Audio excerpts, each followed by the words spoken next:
Hello, അങ്ങനെ നെല്ലിയാമ്പതിയിൽ അടിപൊളി farm കണ്ടതിന് ശേഷം നമ്മൾ അവിടുന്ന് ഫുഡൊക്കെ കഴിച്ചിട്ട് വന്ന വഴി കുറച്ച് പിന്നിലേക്ക് തിരിച്ചു പോന്നു. അത് കഴിഞ്ഞിട്ട് അവിടുന്ന് ലെഫ്റ്റ് തിരിഞ്ഞു കഴിഞ്ഞാൽ നമുക്ക് ഇതുപോലെ അടിപൊളി ഒരു വ്യൂ പോയിന്റ് ഉണ്ടെന്ന് പറഞ്ഞു. കേശവൻ പാറ എന്ന് പറയുന്ന ഒരു സ്പോട്ട്, അവിടേക്കാണ് കേട്ടോ പോകുന്നത്. അവിടെ ഇറങ്ങിയപ്പോൾ തന്നെ കാലും ഒരു അട്ട കയറിയിട്ടുണ്ടായിരുന്നു.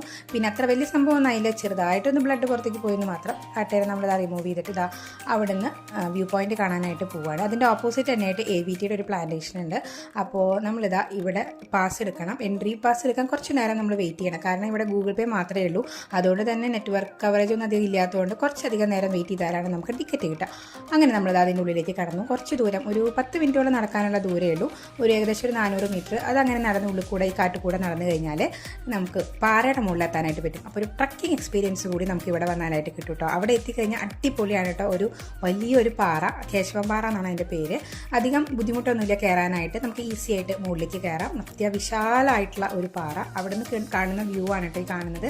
നല്ല അടിപൊളി വ്യൂ ആണ്. നമ്മൾ വന്ന വഴികളും പിന്നെ പോത്തുണ്ടി ഡാം, അങ്ങനെ കുറേ സ്ഥലങ്ങൾ നമുക്കിവിടെ കാണാനായിട്ട് പറ്റും. കോടമഞ്ഞിൻ്റെ പോലെ ഒരു പ്രതീതിയൊക്കെ ഉണ്ട്. പിന്നെ ചെറിയൊരു കുളം കാര്യങ്ങളൊക്കെ ഈ പാറയുടെ മുകളിലുണ്ട്. പിന്നെ നല്ല ഭംഗിയുള്ള കുറേ മരങ്ങൾ നമുക്കിവിടെ നിന്ന് കാണാനായിട്ട് പറ്റും. കുറേ പേര് അവിടെ അങ്ങനെ ഇരിക്കുന്നുണ്ടായിരുന്നു. അധികം മഴയും കാര്യങ്ങളൊന്നും ഇല്ലാത്തതുകൊണ്ട് നല്ല എൻജോയ് ചെയ്യാനായിട്ട് പറ്റിയൊരു സ്ഥലമായിട്ട് തോന്നി കേട്ടോ. അപ്പോൾ അവിടുത്തെ മരങ്ങളൊക്കെ കാണാൻ നല്ല രസമുണ്ട്. നല്ല ഹൈറ്റിൽ കാണപ്പെടുന്ന അതുപോലത്തെ മരങ്ങളൊക്കെ അവിടെ ഉണ്ട് കേട്ടോ. അപ്പോൾ നമ്മൾ കുറച്ച് നേരം അവിടേക്കൊന്ന് ചുറ്റി കണ്ടു. എന്തായാലും അവിടുന്ന് ഫാമിൻ്റെ മുന്നിൽ കൂടെ പോയാലുള്ള ആ ഒരു വ്യൂ പോയിന്റ് കാണാനായിട്ട് പറ്റിയില്ല. അവിടെ നല്ല ബ്ലോക്കായിരുന്നു. അത് നമ്മൾ ഇവിടെ വന്നപ്പോൾ ഒന്ന് ഉഷാറായി സോൾവ് ചെയ്തിട്ടുണ്ട് കേട്ടോ. അപ്പോൾ ഇവിടെ വന്നാൽ നമുക്ക് അതുപോലത്തെ വ്യൂ ഒക്കെ കാണാനായിട്ട് പറ്റും. അത്രയും ഹൈറ്റിലാണ് കേട്ടോ. അപ്പോൾ കണ്ടില്ലേ, ആ കാണുന്നതാണ് പോത്തുണ്ടി ഡാം. അതിന് ചുറ്റുമുള്ള മലനിരകൾ. ഇതിൽ കൂടെ വഴികളിലൂടെയാണ് നമ്മൾ ഇതിൽ കൂടെ മുകളിലെത്തിയിട്ടുള്ളത്. കുറേ നേരം നമ്മൾ അവിടെ നിന്ന് ഫോട്ടോസ് എടുത്തു. അങ്ങോട്ട് കടക്കാതിരിക്കാൻ ചെറിയ ഗ്രില്ലൊക്കെ ഇട്ടിട്ടുണ്ട്. ഈ പാറയുടെ മുകളിൽ കൂടെ നമ്മളിതാ തിരിച്ചു പോവുകയാണ് കേട്ടോ.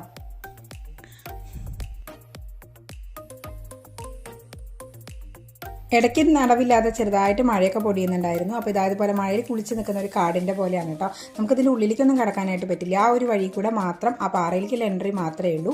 ബാക്കിയുള്ളത് പ്രൊട്ടക്ട് ചെയ്തിരിക്കുകയാണ്. അപ്പോൾ നമ്മളിത് അവിടെ നിന്ന് ഇറങ്ങിയിട്ടുണ്ട്. ഈ നമ്മുടെ അടുത്ത സ്പോട്ട് എന്ന് പറയുന്നത് പോത്തുണ്ടി ഡാമാണ്. അവിടെ പാർക്കൊക്കെ ഉണ്ട്. അപ്പോൾ നമ്മൾ വന്ന വഴി ഇതുപോലെ തിരിച്ചു പോരുകയാണ്. പിന്നെ എവിടെയും നമ്മൾ നിർത്തിയില്ല. കാരണം കുട്ടികൾക്ക് ഏറ്റവും ഇഷ്ടമുള്ള ഒരു പാർക്കിലേക്കാണ് നമ്മളിനി പോകുന്നത്. അപ്പോൾ അധികം വൈകി കഴിഞ്ഞാൽ അവിടെ ക്ലോസ് ചെയ്യും. അപ്പോൾ ഒട്ടും വൈകിക്കാതെ അവിടെ എത്തിയിട്ടുണ്ട്. അപ്പോൾ തിരിച്ച് ആ ചെക്ക് പോയിന്റ് വരെ എത്തിയിട്ടുണ്ട്. ഇനി പോത്തുണ്ടി ഡാമിലേക്ക് കടക്കാൻ പോവാണ്. അപ്പോൾ ഇതാണ് കേട്ടോ പോത്തുണ്ടി ഡാമിൻ്റെ ഫ്രണ്ട് ഭാഗം എന്ന് പറയുന്നത്. ചെന്നപ്പാടെ നമ്മളൊരു ഐസ്ക്രീം അകത്താക്കിയിട്ടുണ്ട്. ഇനി ടിക്കറ്റൊക്കെ എടുത്തിട്ട് ഉള്ളിലേക്ക് കയറാൻ തുടങ്ങി. നല്ല തിരക്കുണ്ടായിരുന്നു. അവിടെ എന്ന് വെച്ച് കഴിഞ്ഞാൽ 6 മണി വരെയാണ് ഡാമിൻ്റെ മുകളിലേക്ക് കയറ്റി വിടുള്ളൂ. അതുപോലെ 6:20 ആകുമ്പോഴേക്കും പാർക്കും ക്ലോസ് ചെയ്യും. അപ്പോൾ ആ നേരമൊക്കെ ആകുമ്പോഴേക്കും കുറേ ആൾക്കാർ വന്നിട്ടുണ്ടായിരുന്നു. നമ്മുടെ മെയിൻ അട്രാക്ഷൻ എന്ന് പറയുന്നത് ഇവിടെ സിപ്പ് ലൈൻ ഉണ്ട്, അതുപോലെ സൈക്ലിംഗ് ഉണ്ട്. അപ്പോൾ അത് ചെയ്യാൻ വേണ്ടിയിട്ടാണ് നമ്മൾ ഇങ്ങോട്ട് വന്നത് കേട്ടോ. അപ്പോൾ ആദ്യത്തെ ഒരു എക്സ്പീരിയൻസ് ആണ്. അപ്പോൾ വലിയൊരു പാർക്കാണ്. നിറയെ ബുഷസൊക്കെ നിർത്തിയിട്ടുണ്ട്. നല്ല ക്ലീൻ ആയിട്ട് വെച്ചിരിക്കുന്ന ഒരു പാർക്കാണ്. പക്ഷേ ആകെ ഒരു കുഴപ്പം എന്താണെന്ന് വെച്ച് കഴിഞ്ഞാൽ മഴയൊക്കെ പെയ്തതുകൊണ്ട് ചില റൈഡിലൊക്കെ അല്ലെങ്കിൽ അതിൻ്റെ അടിഭാഗത്തൊക്കെ നിറയെ വെള്ളം കെട്ടി നിൽക്കുന്നുണ്ടായിരുന്നു. പുല്ലിലൊക്കെ വെള്ളം നിൽക്കുന്നുണ്ടായിരുന്നു. അപ്പോൾ അങ്ങനെ സൂക്ഷിച്ചിരിക്കാൻ ഒന്നും പറ്റാത്ത സ്ഥലമായിരുന്നു. പക്ഷേ നിറയെ ബഞ്ചും കാര്യങ്ങളൊക്കെ ഉള്ളതുകൊണ്ട് അവിടെ നമുക്ക് ഇരുന്ന് കുറച്ച് റെസ്റ്റ് ചെയ്യാം. കുട്ടികൾ കളിക്കുന്നുണ്ടെങ്കിൽ അതൊക്കെ നോക്കി അവിടെ ഇരിക്കാനായിട്ട് പറ്റും. അപ്പോൾ നമ്മൾ അങ്ങനെ ആ സിപ്പ് ലൈൻ്റെ പോർഷനിലേക്ക് കടന്നു. അങ്ങനെ ഞങ്ങൾ 5 ടിക്കറ്റ് എടുത്തിട്ടുണ്ടായിരുന്നു. ഒരു ടിക്കറ്റിന് 100 രൂപയാണ്. സിപ്പ് ലൈൻ ഒരു ഭാഗത്തേക്ക് മാത്രമേ ഉള്ളൂ, തിരിച്ച് റിട്ടേൺ ഇല്ല. സൈക്ലിംഗ് ആണെങ്കിൽ 2 ഭാഗത്തേക്കുണ്ട്. അതിന് 200 രൂപയായിരുന്നു കേട്ടോ. അപ്പോൾ ഞങ്ങൾ ഇത് തന്നെ കുറച്ച് പേടിച്ചിട്ടാണ് കയറിയത്. പക്ഷേ കയറിയപ്പോൾ നല്ല അടിപൊളിയായിരുന്നു. എല്ലാവർക്കും നല്ലൊരു എക്സ്പീരിയൻസ് ആയിരുന്നു കേട്ടോ. കുട്ടികൾക്ക് നല്ല ഇഷ്ടമായി. അത്ര ഹൈറ്റൊന്നും ഇല്ല, എന്നാലും അത്യാവശ്യം ഹൈറ്റൊക്കെ ഉണ്ട്. താഴത്തേക്ക് എത്തുന്തോറും ഇങ്ങനെ ഹൈറ്റ് കുറഞ്ഞിട്ട് വരും. അങ്ങനെ നമുക്കിത് അവിടെ പോയിട്ട് ഇറങ്ങും ചെയ്യാം. അതിൻ്റെ മുകളിൽ കയറിയിട്ട് ബെൽറ്റൊക്കെ ഇട്ട് കാലും താഴ്ത്തി ഇടാൻ പറയുമ്പോൾ ചെറിയൊരു പേടി തോന്നും. പിന്നെ നമുക്കതങ്ങനെ ശീലമായിക്കോളും. അത്ര വലിയ കുഴപ്പമൊന്നുമില്ല. സുഖമായിട്ട് കൈയൊക്കെ വീശിയിട്ട് അതിൻ്റെ മുകളിൽ കാഴ്ചകളൊക്കെ കണ്ടിട്ട് സിപ്പ് ലൈനിൽ കൂടെ പോകാം. താഴെ നമ്മുടെ വീഡിയോ എടുക്കാനായിട്ട് നമ്മൾ അവരെ ഏർപ്പാടാക്കിയിട്ടുണ്ടായിരുന്നു കേട്ടോ. അപ്പോൾ നമ്മളതൊക്കെ കഴിഞ്ഞ് പിന്നെ കുട്ടികളുടെ പാർക്കിലേക്ക് പോയി. അവിടെ സാധാരണ എല്ലാ പാർക്കിലും കാണപ്പെടുന്ന കുറേ ഐറ്റംസ് ഉണ്ടായിരുന്നു. പിന്നെ ഇതുപോലെ ഒരു ചെറിയൊരു വെറൈറ്റി ഐറ്റം ഉണ്ടായിരുന്നു. ചെറുതായിട്ട് ഇങ്ങനെ ഗ്ലൈഡ് ചെയ്ത് പോകുന്ന പോലെയൊക്കെ. അത് നല്ല രസമുണ്ടായിരുന്നു. അങ്ങനെ കുറേ എണ്ണത്തിലൊക്കെ കയറി. അപ്പോഴേക്കാണ് നമുക്ക് ഏതാണ്ട് 6 മണിക്ക് ആവാറായിട്ടുണ്ടായിരുന്നു. ഇനി മുകളിലേക്ക് കയറ്റുണ്ടായിരുന്നില്ല ഡാമിൻ്റെ.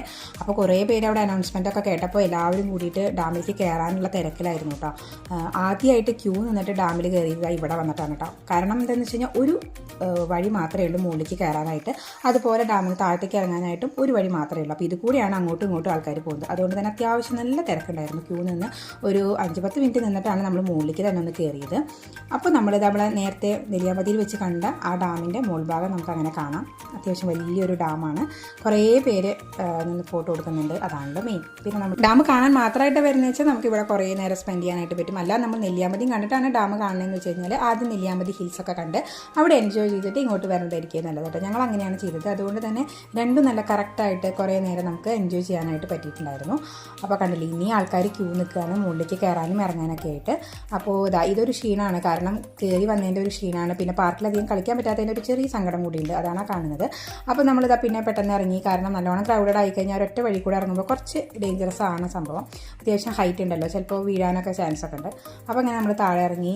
അപ്പോൾ ഇത്രയേ ഉള്ളൂ നമ്മുടെ പോത്തുണ്ടി ഡാം എന്ന് പറയുന്നത്. അപ്പോൾ ഇന്നത്തെ ദിവസം നല്ല അടിപൊളിയായിട്ട് എൻജോയ് ചെയ്തു. അപ്പോൾ 2 വീഡിയോസും കണ്ട് ഇഷ്ടപ്പെട്ടവർ ലൈക്ക് ചെയ്യുക, ഷെയർ ചെയ്യുക, അതുപോലെ കമൻസ് ഒക്കെ എഴുതിയിട്ട് സപ്പോർട്ട് ചെയ്യുക. നിങ്ങളിവിടെ വന്നവരുണ്ടെങ്കിൽ ജസ്റ്റ് ഒരു ഹാർട്ടൊക്കെ കമൻറ്റ് ചെയ്തിട്ട് സപ്പോർട്ട് ചെയ്യുക.